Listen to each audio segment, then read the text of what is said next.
Hello Sabitha, చెప్పు. Hi Sagar. Hi hi. నేను మీది అష్టవక్ర గీత టాక్స్ వింటున్నాను. చాలా స్లోగా ప్లెజెంట్ గా వింటున్నాను. That's I'm taking time. నేను ఇంకా మొత్తం ఫినిష్ చేయలేదు, కానీ చాలా బాగుంది టాక్ మాత్రం. అండ్ ఎందుకు బాగుందంటే మీరు ఇప్పటి వరకు చెప్పిందే మళ్ళీ చెప్తున్నారో నేను చెప్పను, కానీ that is the same concept, same things your same, కానీ డిఫరెంట్ గా ఉంది. చాలా చాలా క్లియర్ గా అనిపించింది. అండ్ అష్టావక్ర గీత చెప్తుంటే నాకు కృష్ణుడు భగవద్గీత చెప్తున్నట్టు అనిపించింది. ఏదో ఏదో ఒక క్లారిటీ వచ్చింది అనిపించింది. ఇన్నాళ్ళ నుంచి నేను చెప్తుని వింటున్నాను. I'm following that in my life, so much of so many things. And ఇంతకు ముందు ఉన్న నా లైఫ్ కి నేను మీ టాక్స్ వింటున్న తర్వాత, ఇంప్లిమెంట్ చేయటం తర్వాత, అది ఎక్స్పీరియన్స్ లోకి వచ్చిన తర్వాత నా లైఫ్ స్టైల్ చేంజ్ అయింది. దానికి ఇప్పుడు దీనికి బాగా క్లారిటీ వచ్చింది. క్లారిటీ వచ్చిందంటే అసలు ఏం తెలుసు ఇన్నాళ్ళు మీరు చెప్తున్న ఎక్స్పీరియన్స్ లోకి వచ్చిన తర్వాత నాకు ఫస్ట్ థింగ్ నేను ఎఫర్ట్ పెట్టకుండా నాకు కంపారిజన్స్ డ్రాప్ అయిపోయింది. అసలు నో కంపారిజన్స్ అట్లా కొన్ని చేంజెస్ వచ్చింది. అంటే ఒక 100 అసోసియేషన్స్ ఉంటే 2 అసోసియేషన్స్ కి సింక్ అయింది. బాగా తిక్కగా ఉన్న అసోసియేషన్స్ బ్లర్ అవుతున్నాయి. అలా అవుతూ ఉన్న ప్రాసెస్ లో నాకు చాలా తెలుస్తుంది అన్న ఫీలింగ్ లో ఉన్నాను అనమాట. ఇన్నాళ్ళు అష్టావక్ర గీత విన్న తర్వాత సబిత నీకు అసలు ఏం తెలీదు అనిపించింది. ఏమీ తెలీదు, కానీ తెలియాల్సిన తెలిసేసుకున్నాను, తెలిసిపోయింది ఏదో ఆ ఫీలింగ్ లేదు. వెరీ గ్రౌండ్ టు ఉన్నది ఉన్నట్టు క్లారిటీగా చాలా స్ట్రైక్ అయినట్టు ఉందన్నమాట. Same talks with a different touch. అవును, నేను కన్ఫ్యూజన్ లో చెప్తున్నానేమో నాకు అర్థం కావటం లేదు, కానీ మీకు బట్ సచ్ ఎ క్లారిటీ నాకు ఫస్ట్ టైం అనిపించింది. అండ్ అది వింటున్నంత సేపు ఐ ఫెల్ట్ వెరీ హ్యాపీ. చాలా బాగుంది టాక్ మాత్రం. అల్టిమేట్ ఉంది అనిపించింది అనమాట. అంటే మొత్తం నీలో నుంచే వస్తుంది, నీలోనే అంతమైపోతుంది. కృష్ణుడు భగవద్గీతలో చెప్పేది అంతా నాలో నుంచే వస్తుంది, నీలోనే అంతమైపోతుంది. అది ఎలా అని తెలిసినప్పుడు అదే మోక్షం, అదే ultimate thing. Everyone will be out of this. ఇక్కడ ఏంటంటే అష్టవక్ర గీతకి భగవద్గీతకి ఒక చిన్న సైద్ధాంతికమైన తేడా ఉంది. అదేంటంటే భగవద్గీతలో నువ్వేమి చేయడం లేదు, నువ్వు నిమిత్త మాత్రుడివి, నేనే కర్త అంటాడు. అష్టవక్ర గీతలో అసలు కర్త లేడు, జస్ట్ నిమిత్త మాత్రుడిని అంటాడు అనమాట. అంటే భగవద్గీత వితౌట్ కృష్ణ ఈజ్ అష్టవక్ర గీత. అంటే ఏదో ఒక సపోర్ట్ ని ఆలంబన చేసుకొని నిలబడడం ఒకటి, అసలు సపోర్ట్ అక్కర్లేదు నిలబడి ఉన్నానని తెలుసుకోవడం ఒకటి. సో అందుకని వెరీ ప్రొఫౌండ్ ఇది. భగవద్గీత లేకపోతే ఇట్లాంటివి ఏవైనా సరే చాలా గొప్ప గ్రంథాలు అయినప్పటికీ మనిషిని కొంత సాధన వైపు తీసుకెళ్తాయి. అది అవసరం కూడా నేను రీసా గారు ఎందుకు అవసరం అంటున్నానంటే, ఉన్న పరిస్థితిలో నుంచి సడన్ గా ఇంత డ్రాస్టిక్ చేంజ్ రావటం చాలా కష్టం. ఆ పాటలో పట్టుకున్న వాళ్ళు, ఇప్పుడు నేను అష్టావక్ర గీత ఇంతకు ముందు విన్నా, భగవద్గీత కూడా విన్నా, నాకు ఒక్క ముఖం అర్థం కాలేదు అప్పుడు. ఒకవేళ నేను అలా ఫాలో అయ్యి నార్మల్ చిన్న చిన్నవి పట్టుకునే ఎక్స్పీరియన్స్ గెయిన్ చేయకపోయి ఉంటే నాకు ఈరోజు అష్టావక్ర గీత ఏం అర్థమయ్యేది కాదు. అందుకని అంటే అది మేబీ కొంతమందికి అలా లేకుండా కూడా అర్థం అవ్వచ్చు. నేను ఓన్లీ నా స్టేజ్ గురించే మాట్లాడుతున్నా, నా మైండ్ ఎట్లా ఉంటది అన్న దాని గురించి. అది అలా నేను ఎక్స్పీరియన్స్ చేయకపోయి ఉంటే I would never understand this now. ఇది ఎలా చెప్పొచ్చు అంటే, ఒక చిన్న అనాలజీ. ఒక బెలూన్స్ అమ్మేవాడు ఉంటాడు, హాట్ ఎయిర్ బెలూన్స్. అన్ని దారాలు వాడి చేతిలో ఉంటాయి. 100 బెలూన్స్ ఉన్నాయి. అవన్నీ వాడు పెట్టుకున్న బంధాలు అన్ని గాలి కూగుతున్నాయి అట్లా. ఇప్పుడు అతను ఎలా వదిలేయాలో తెలియట్లే, పట్టుకున్నది వాడే. కృష్ణుడు వచ్చాడు, 701 శ్లోకాలు చెప్పిన తర్వాత వదిలే అన్నాడు.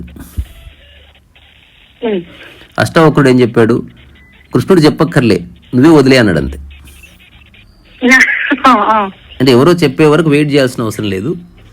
సాధనాతీతం, పట్టుకోవడానికి సాధన కావాలి, నువ్వు వదిలేయడానికి ఏ సాధన అక్కర్లే అని చెప్తున్నాడు. సింపుల్. ఎవరైనా ఇప్పుడు ఎవరైనా తిట్టారు, తిడితే రియాక్ట్ కాకుండా ఎలా ఉండాలంటే సాధన స్టార్ట్. అసలు నీకే తిట్లు దాకవు, అవి నీకు తిట్లు కావు. వాడికి వచ్చిన తిట్లు తిడుతున్నాడు, వాడికి ఆ భాష వచ్చు కాబట్టి. చైనా భాష వస్తే చైనా భాషలో తిడతాడు, నీకేం సంబంధం? తిట్టేవాడిని మనస్ఫూర్తిగా తిట్టని, నువ్వు ఊరికే చూస్తూ కూర్చో. తిట్టేది వాడి స్వభావం అనేది కాదు. సో తిట్టేది వాడి స్వభావం, రావట్లేదు, నువ్వు పట్టించుకోవాల్సిన పని లేదు. సో అంత సింపుల్. మరి ఇన్ని శ్లోకాలు ఎందుకు, ఇన్ని సూత్రాలు ఎందుకంటే ఒకటే విషయాన్ని అన్ని దిక్కుల నుంచి ప్రతిపాదించడం.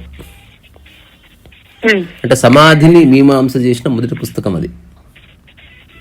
అండ్ ఇంకొక డిఫరెన్స్ నాకు అనిపించింది, నేనేమంటున్నానంటే వేరే ఎందులో అయినా కూడా అంటే ఇప్పుడు టెస్టింగ్ మెకానిజం ఉండదు. మీరు అట్లీస్ట్ మీరు చెప్పే విధానం అయి ఉండొచ్చు, అష్టావక్రవ్యతలో ఉన్నది అనొచ్చు. కానీ నీకు తెలిసిందా లేదా ఎలా నువ్వు అనుకుంటున్నావేమో. అవును, ఇంతవరకు నేను ఆ క్వశ్చన్ వేసుకోలేదు యాక్చువల్ గా. అది కూడా అష్టావక్ర గీత ఒక్క దాంట్లోనే విన్నాను నేను. అందుకే నేను అష్టావక్ర గీతలో కొన్ని స్పెషల్ అనాలజీస్ నేనే క్రియేట్ చేశాను, నాట్ ఫ్రమ్ ద బుక్స్. అదేంటి అంటే సందర్భం వస్తే తప్ప తెలీదు నువ్వు జ్ఞానివా అజ్ఞానివా. ఇప్పుడు ఒక వ్యక్తి ఉంటాడు ఊర్లో, అతను పరమ దరిద్రంగా ఉంటాడు చూడ్డానికి. మాసిపోయిన బట్టలు, పెద్ద జుట్టు, చేతిలో కట్టే ఒక పాత బ్యాగు, అందులో ఏమున్నాయో తెలీదు. సో అతను ఊర్లోకి రాగానే ఊర్లో ఉన్న అందరూ అతన్ని అసహించుకుంటారు. ఆ తర్వాత అతను ఊరి బయట కూర్చుంటే అక్కడ అసహించుకుంటారు. వాళ్ళ ఊరి బయట చెరువు దగ్గర కూర్చుంటాడు చెట్టు కింద, అప్పుడు అతన్ని పట్టించుకోరు. కానీ ఆ చెరువు దగ్గరికి వెళ్తున్నప్పుడు వస్తున్నప్పుడు అతన్ని ఉమ్మిచ్చిపోతారు. అతను మాత్రం జస్ట్ నిశ్శబ్దంగా నవ్వుతూ ఉంటాడు అంతే. ఒకసారి ఏదో పెళ్లి పక్క ఊర్లో అమ్మలక్కలు పిల్లలంతా తయారై పడవలు ఎక్కుతారు. మగవాళ్ళంతా తర్వాత ఎక్కాలి. అప్పుడు ఆ పడవ సగం దూరం పోయిన తర్వాత మునిగిపోతుంది. అప్పుడు అందరూ ఆహాకారాలు చేస్తుంటే ఇతను నీళ్ళలో దుంకి అందరినీ కాపాడుతాడు. తన మీద ఉన్న మురికంతా పోతుంది, తన జుట్టంతా మంచిగా అయిపోతుంది. మళ్ళీ చెట్టు దగ్గరకు వచ్చి అట్లా హాయిగా కూర్చుంటాడు, క్లీన్డ్ బాడీతో అందరినీ కాపాడిన తర్వాత. అప్పుడు వాళ్ళంతా వచ్చి ఇతను కాళ్ళ మీద పడతారనమాట. అతను అప్పుడు కూడా నవ్వుతూనే ఉంటాడు అంతే. అంటే ఇదంతా మీ మూర్ఖత్వం. సందర్భం వచ్చింది కాబట్టి నాలో క్వాలిటీని గుర్తిస్తున్నారు. ఒకవేళ మీరు పడవలో మునిగిపోకపోయి ఉంటే జీవితకాలం నా మీద ఉమ్మిచ్చిపోయి ఉండేవాళ్ళు. మీరు నా మీద ఉమ్మేయట్లే, మీ అజ్ఞానం మీద మీరే ఉమ్మించుకుంటున్నారని చెప్తున్నాడు. ఆ విషయం అర్థమైతే. సో అందుకని అష్టవక్ర గీత సన్యాసానికి అగెనిస్ట్. సన్యాసి పారిపోతున్నాడు కదా, పారిపోతున్నాడు ఖచ్చితంగా. సందర్భం నుంచి దూరం వెళ్తున్నాడు, అట్లా వచ్చిన ఫేక్ ప్రశాంతత అనుభవిస్తున్నాడు. సో బాధ్యతలు తీసుకొని వాటి మధ్యనే ఉంటూ అంటకుండా ఉండొచ్చు. తద్వారా గృహస్థు లేదు, బ్రహ్మచర్యం లేదు, వానప్రస్థం లేదు, సన్యాసాశ్రమం లేదు, అన్ని ఆశ్రమాలకు అతీతం జీవితం అని చెప్తున్నాడు. చెప్తున్నారు కానీ మళ్ళీ అదే ఇప్పుడు అది ఎలా ఎలా చేయాలి అనేది అర్థం కానప్పుడు ఇది తెలియదు అనేది నా ఎక్స్పీరియన్స్ రీసా గారు. ఇప్పుడు ఆ ఎక్స్పీరియన్స్ క్రియేట్ అవ్వలేదు అనుకోండి, ఎలా ఇప్పుడు మన చుట్టుపక్కల ప్రవోకింగ్ ఎన్విరాన్మెంట్స్ చాలా ఉంటాయి, చుట్టుపక్కల ఉండవు, మైండ్ లో ఉంటాయి. సిచ్యువేషన్ వచ్చినప్పుడు my mind will be provoking to that, ఎందుకంటే అది ఎలా హ్యాండిల్ చేయాలో నాకు తెలీదు. అలాంటి సిచ్యువేషన్ లో ప్రశాంతంగా ఎలా ఉండాలో నాకు తెలీదు. I was never trained. అదే అదే మన చుట్టుపక్కల నేను చిన్నప్పటి నుంచి నేర్చుకున్నది కూడా అదే. అలాంటి వాటిని ఎట్లా చేయాలి అనేది మనకు ఎవరు నేర్పించదు.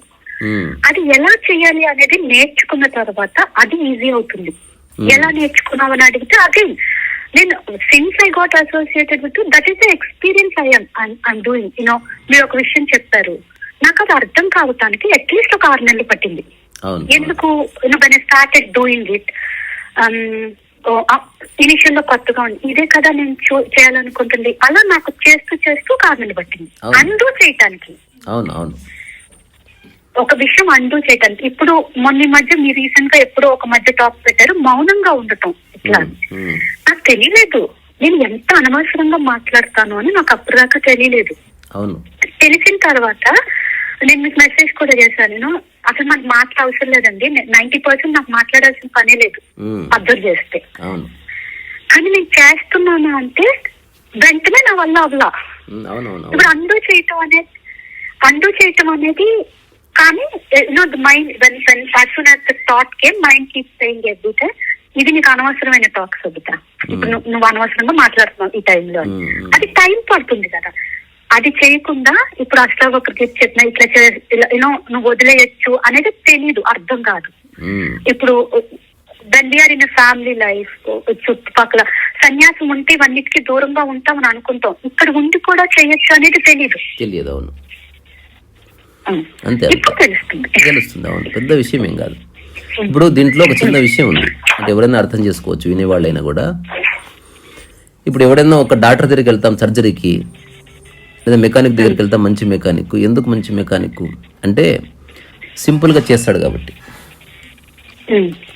ఎవరైనా ఈ విషయాన్ని అనుసరిస్తారు, అతను మంచి మెకానిక్. మంచి అంటే అర్థం ఏంటంటే సింపుల్గా ఎఫర్ట్లెస్గా పని పూర్తి చేస్తాడని.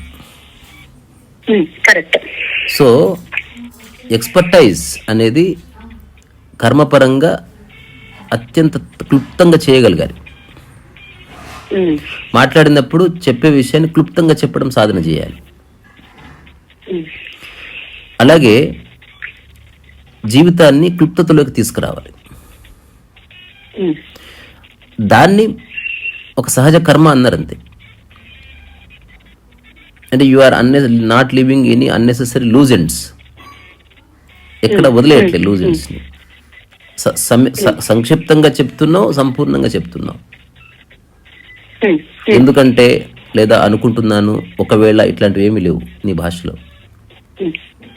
ఏ జ్ఞాని అనుకుంటున్నానని కానీ, ఒకవేళ అని కానీ, ఎందుకంటే అని కానీ అని చెప్పాడు. విషయాన్ని చెప్తాడు, తెలిస్తే తెలుసు అంటాడు, లేకపోతే లేదంటాడు, అంతే. So simple. సో ఇప్పుడు ఇప్పటి వరకు అష్టవక్ర మహాగీతలో ఉండి వేరే దాంట్లో నాకు కనబడిన విషయం ఏంటంటే, అందరూ సందర్భాన్ని వదిలిపోమ్మని చెప్పారు. అష్టవక్రుడు సందర్భంలోనే ఉండు, ఎంత సాధ్యమో అంత అతి క్లుప్తంగా చేసి. ఇప్పుడు ఎగ్జాంపుల్, ఒక ఇంటికి వెళ్ళావు, అక్కడంతా చెదారం పడుంది. ఆ సందర్భం వచ్చింది కాబట్టి ముందు ఏమి చెప్పకు, చీపురు దూసుకొని మొత్తం క్లీన్ చేసి ఇంత వంట చేసి పెట్టి నువ్వు ఇంత తిని పడుకోపోయి. అది సహజ ప్రారంధం అంతే తప్ప దానివల్ల నీకు హేయ ఉపాధులు కానీ, లేకపోతే క్షీణత కానీ, అభివృద్ధి కానీ ఏమి ఉండదు. నువ్వు ఎలా ఉన్నావో వంట చేయకముందు, ఊడుస్తున్నప్పుడు, వంట చేస్తున్నప్పుడు అలాగే ఉన్నావు, వంట చేసిన తర్వాత తిరిగి పడుకున్నప్పుడు అలాగే ఉన్నావు. There is no change in your original state. ఈ చిన్న విషయం ఒక్కసారి బోధపడకపోవచ్చు. ఈవెన్ ఉపదేశ సారంలో రమణ మహర్షి ఇట్లా అంటాడు, నేను చెప్తున్న విషయాలు ఒక 40 శ్లోకాల్లో రాశాను అనుకుందాం, మీరు చదివితే ఏమి అర్థం కానట్టు ఉంటుంది. అందుకని కొత్త పుస్తకం పట్టుకోకండి, మళ్ళీ అదే చదవండి. మళ్ళీ చదివిన తర్వాత మళ్ళీ అర్థం కాదు, మళ్ళీ చదువు కొంతకాలం గడువని, మళ్ళీ చదువు కొంతకాలం గడువని. అట్లా ఒక 1 or 2 years హఠాత్తుగా స్ఫురిస్తుంది. అందులో ఉన్న మూలం ఏంటి అనేది నీకు మొట్టమొదటిసారి అవగతం అవుతుంది. సైకిల్ అదే, సైకిల్ తొక్కేవాడు అదే. మొదట అటు ఇటు గుద్దుకున్నావు, కింద పడ్డావు, గట్టిగా పట్టుకున్నావు, రాను రాను సైకిల్ లేనట్టుగా తొక్కేస్తావు. ఎక్కగానే రావాలని ఏమీ లేదు, అట్లాగే ఒకటి వినగానే అర్థం కావాలని ఏమీ లేదు. సో అష్టావక్రుడు లాస్ట్ మాట రకరకాల డైమెన్షన్స్లో ఇరికిచ్చే ప్రయత్నం చేస్తాడు ఇనిషియల్గా కపుల్ ఆఫ్ చాప్టర్స్. జనకుడు ఇలా చెప్తాడు, నేను మీరు అడిగిన దానికి జవాబు చెప్తున్నాను కానీ నన్ను నేను సమర్థించుకోవడం లేదు. నేను ఉన్నది యథావిధిగా రిపోర్ట్ చేస్తున్నాను అంతవరకు. మీరు అంటున్నారు అన్ని వదిలేసి త్యాగం చేసి మోక్షం పొందు అంటున్నారు. అసలు త్యాగం చేయడం నా దగ్గర ఉంటే కదా అంటాడు. మరి సమస్య వచ్చింది, మరి రాజ్యం ఉంది కదా అంటే సందర్భవశాత్తు ఉంది, రాజ్యం నాది కాదంటాడు. సందర్భవశాత్తు రకరకాల వ్యక్తులకి రకరకాల సందర్భాలు వస్తాయి, అవేవి నీవి కాదు. నువ్వు చేస్తావా చేయవా అది జస్ట్ ఆ సందర్భానికి అట్లా చెయ్యి, కానీ నీ ఇన్నర్ ఏదైతే ఉందో దానికి అంటనీయకు. దీనికి క్లేశం అని ఒక ముద్దు పేరు క్లేశం అన్నారు. క్లేశం అంటే కలపకూడని రెండింటిని కలిపి అనవసరంగా బాధ తెచ్చుకోకు. బంధం అంటే అది కలపకూడని రెండింటిని కలప. ఇప్పుడు అదే ఇప్పుడు నాకు అన్వయించుకోవడానికి సంసారంలో ఉన్నావు, పిల్లలు ఉన్నారు, భర్తున్నారు, డబ్బులు సంపాదిస్తున్నావు, ఆ సందర్భానికి తగ్గట్టు జరుగుతుంది అంతే. దీనికి ఇది నాది అన్న అసోసియేషన్ దగ్గర ప్రాబ్లం వస్తుంది. అంతెందుకు, ఇప్పుడు నువ్వు తర్వాత నువ్వు ఇవన్నీ అనుభవించినా ఏమీ కాదు, ఏమీ అంటదు, ఏమంటుకోదు. అది ఎలా చెయ్యాలి? అంటే పట్టనట్టు ఉండడం, అది నాది కాదు అన్నది, అది పట్టనట్టు ఉండటం ఎలా అనేది నాకు మీ దగ్గర అర్థమైంది. అంతే. మొన్న ఈ మధ్యన ఒక కపుల్ ఆఫ్ పీపుల్ నా దగ్గరకు వచ్చారు అరుణాచలం నుంచి. అందులో ఒకరిద్దరు ముగ్గురు ఒక మాట చెప్పారు నాతో. ఎంత అనుకున్నా ఒక వ్యక్తి తిట్టినప్పుడు బాధేస్తుంది అన్నారు. ఇప్పుడు నేనేం చెప్పాను, ఇప్పుడే ఒక ప్రయోగం చేద్దాం ప్రాక్టికల్లీ. ఉన్నారు ఒక 11 మంది. నేను హఠాత్తుగా అరిచాను బాస్టర్డ్ అని. అందరు చూస్తున్నా, నేను ఎందుకు బాధపడట్లేదు ఎవరన్నా, నువ్వు ఎవరినన్నావో చెప్తే వాళ్ళు బాధపడతామని చెప్పారు. అంటే అప్పుడు నేను చెప్పాను, బాస్టర్డ్ అనే తిట్లో ఏ బాధ లేదు చూడండి. అర్థం చేసుకోవాల్సింది, బాస్టర్డ్ అనే తిట్టులో ఏ బాధ లేదు. బాస్టర్డ్ అనే తిట్టులో గాయపడడం లేదు. ఆ బాస్టర్డ్ అనే పదం నా వైపు ఉద్దేశించబడ్డది అన్న చోట బాధ వచ్చింది. నా అన్నది ప్రాబ్లం, నాట్ బాస్టర్డ్. నేను చెప్పాను, మీరు అనండి బాస్టర్డ్ అని అంటే మొహమాట పడ్డారు. నేను అనండి ఒకసారి, పర్వాలేదు, కాంత్రిస్తా యు ఆర్ ఏ బాస్టర్డ్ అనండి అందరు కలిసి ముక్త కంఠంతో అనిపించాను. తర్వాత నేను చెప్పే జవాబు ఒకసారి విని తర్వాత నేను మిమ్మల్ని అందరూ అంటాను, మీరు అదే జవాబు చెప్పండి, ఇంటికి వెళ్ళిపోదాం. అందరూ ఒక 2-3 నిమిషాల తర్వాత నవ్వుకున్నారు. నేను చెప్పాను, ఐఎమ్ సీరియస్, లేకపోతే ఇక్కడి నుంచి పంపను మిమ్మల్ని ఈరోజు అంటే అందరూ అన్నారు, కాంత్రిస్తా యు ఆర్ బాస్టర్డ్ అన్న తర్వాత నేను చెప్పాను, ఐఎమ్ నాట్. దట్స్ వాట్ జ్ఞానం ఈస్. నువ్వు ఏది అవునో అది అవునని చెప్పు, ఏది కాదో కాదు. నువ్వు అన్నావని బాధపడకు. నువ్వు అన్నిండొచ్చు, నీకు తెలియక అన్నవేమో, నువ్వు అన్నంత మాత్రం అయిపోతానే ఏమిటి. సరే, బాస్టర్డ్ బదులు ప్రొఫెసర్ అంటే ప్రొఫెసర్ అయిపోతావా? కావు కదా.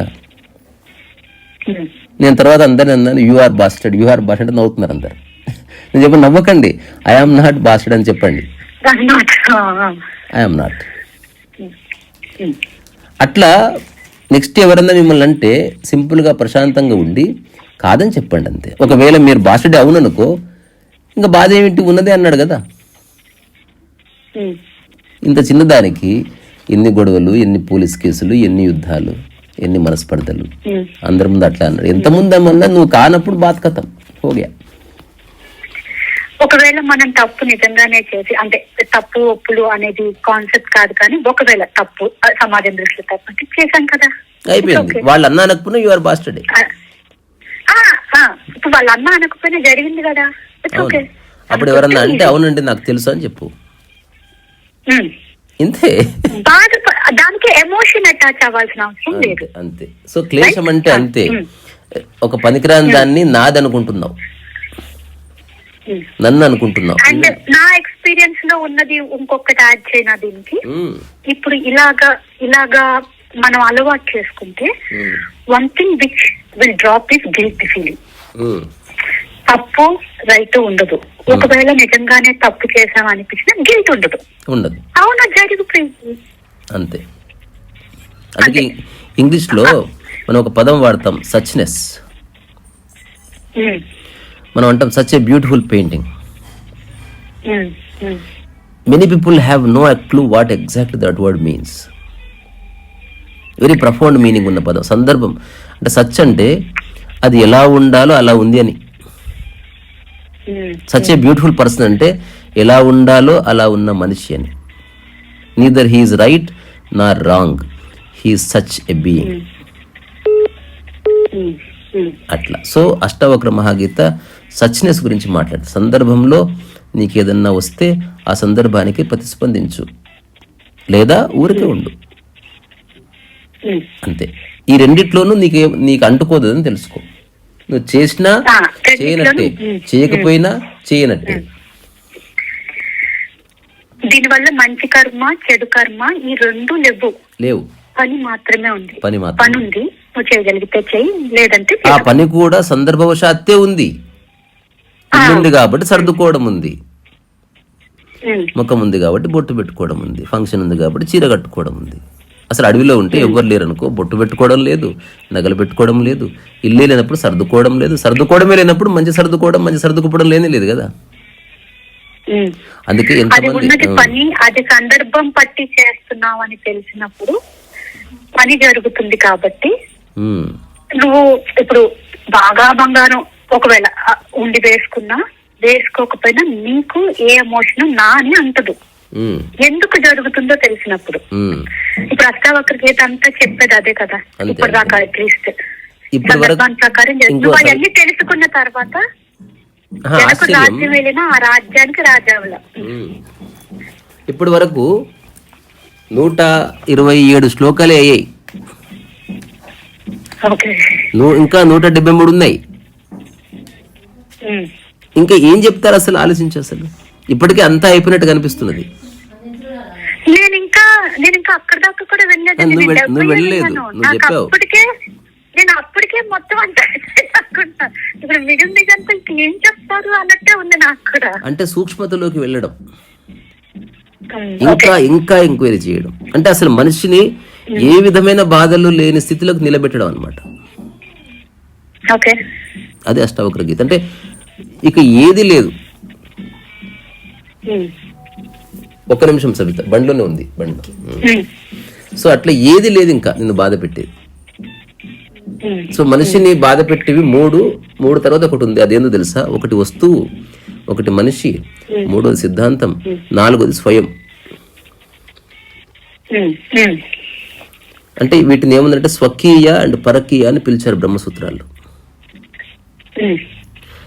పరకీయలో ఈ 3 ఉన్నాయి, అంటే వస్తువులు బాధ పెడతాయి. రెండవది మనుషులు బాధ పెడతారు. మూడోది సిద్ధాంతం బాధ పెడుతుంది.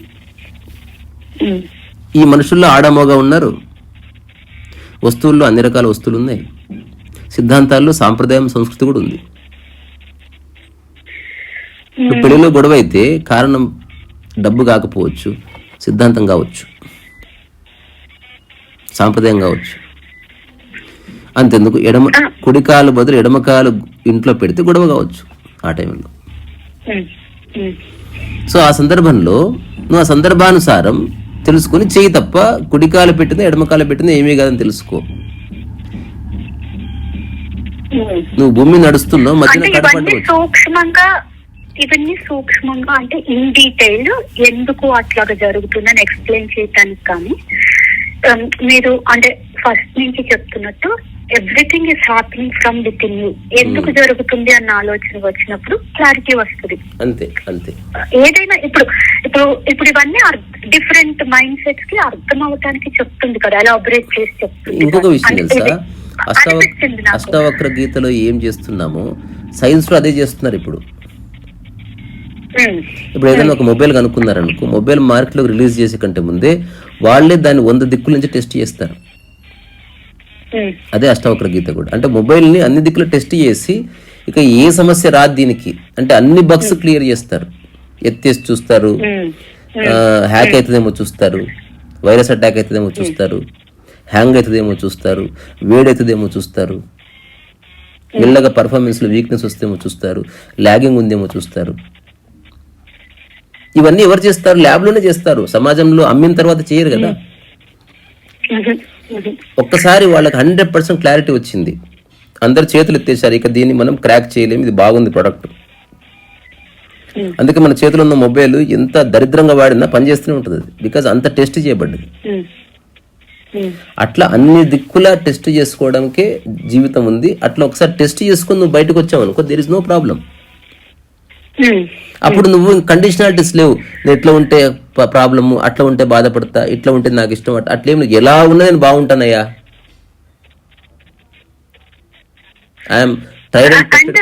అండ్ కన్ఫ్యూజన్ లో కూడా ఉండమేమో, అంటే నాకు తెలుసు అనుకుని తెలియని విషయాన్ని తెలుసు అనుకుని బ్రతకమేమో. ఆ టెస్టింగ్ థింగ్ నాకు అష్టావక్ర గీతలో చాలా క్వశ్చన్స్ కనిపించింది. ఇప్పుడు అంతెందుకు, నేను ఒక అనామకుణ్ణి, అష్టావక్రత, నేనేం పండితుణ్ణి కాదు, స్కాలర్ని కాదు. నేను నా జీవిత అనుభవాన్ని జోడించి రకరకాలుగా చెప్పే ప్రయత్నం చేస్తున్నాను. ఇప్పుడు అష్టావక్ర గీతలో ఏం చెప్పారో ఎగ్జాక్ట్లీ నేను అదే చేశాను లైఫ్ అంతా. ఇది ప్రూవ్ చేయలేం. అంతే అంతే. అందుకే నేను లాస్ట్కి చెప్తాను, మీలో ఉన్న అష్టావకుడికి, మీలో ఉన్న జనకుడికి ఇక్కడి నుంచే కాంతిరేస నమస్కారం చేస్తున్నాడు. సో జనకుడిలో ఉన్న సాక్షి, రమణ మహర్షి ఉన్న సాక్షి, రీసాలో ఉన్న సాక్షి, సబితలో ఉన్న సాక్షి ఒకటే. నేను అన్నది ఒకటే, నాది అన్నది మారొచ్చు. కానీ ఇలా రకరకాలుగా చెప్తూ వింటుంటే అట్లీస్ట్ ఒక 4,000 మంది ఈ భూమి మీద అటెన్షన్ పే చేస్తున్నారు దాని వైపు. అంటే అష్టవక్ర గీత వినేవాళ్ళు 4,000 మంది ఉన్నారంటే మామూలు విషయం కాదు అది. అంటే ఒక ట్రోల్ వీడియో చూడడం వేరు, పొలిటికల్ వీడియో చూడడం వేరు, సినిమా చూడడం వేరు. This is very boring topic. అంటే నువ్వే సబ్జెక్ట్ అవుతావు కదా విషయానికి. మిగతా అన్ని విషయాలు నువ్వు సబ్జెక్ట్ కాదు, your only being entertained person అంతే.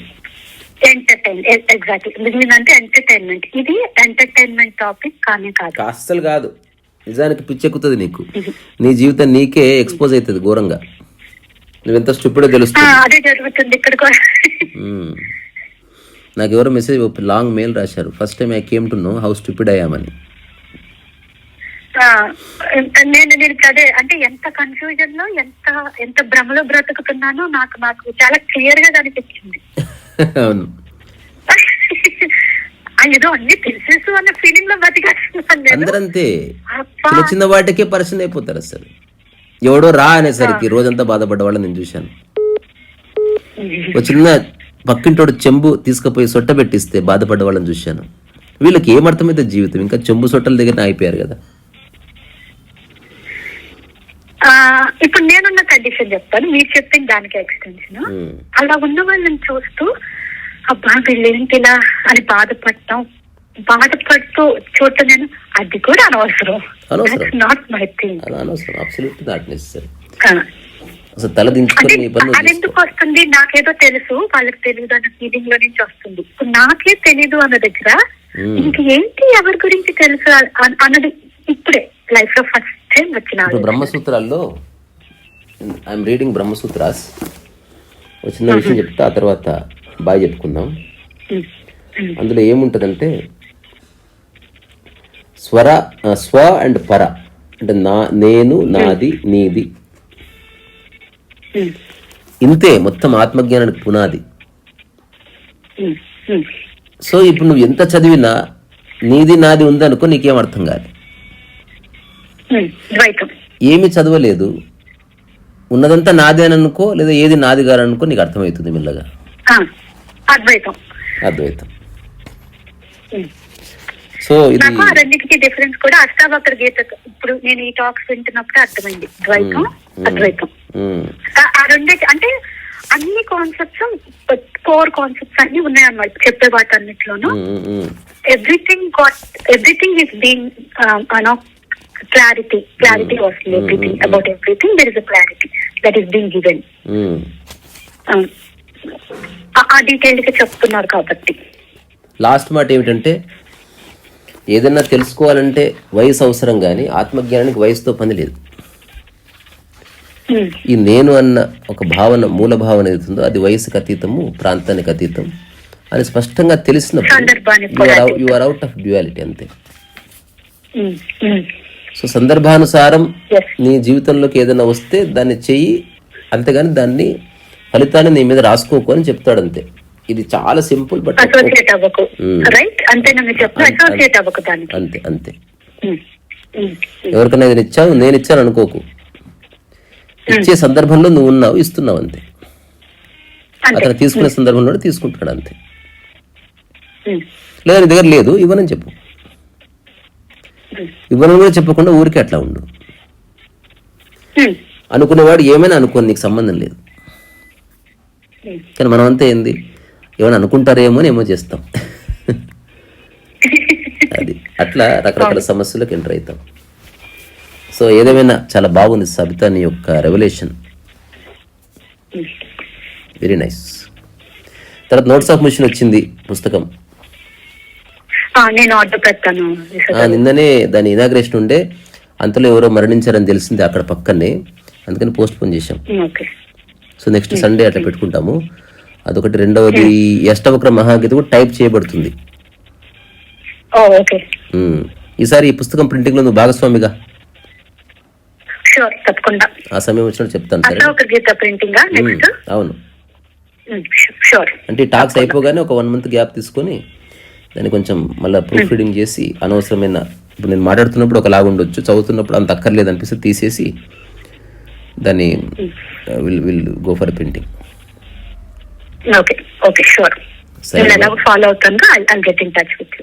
సరే మరి, ఉంటాను. మంచిది. అందరికీ నమస్కారం.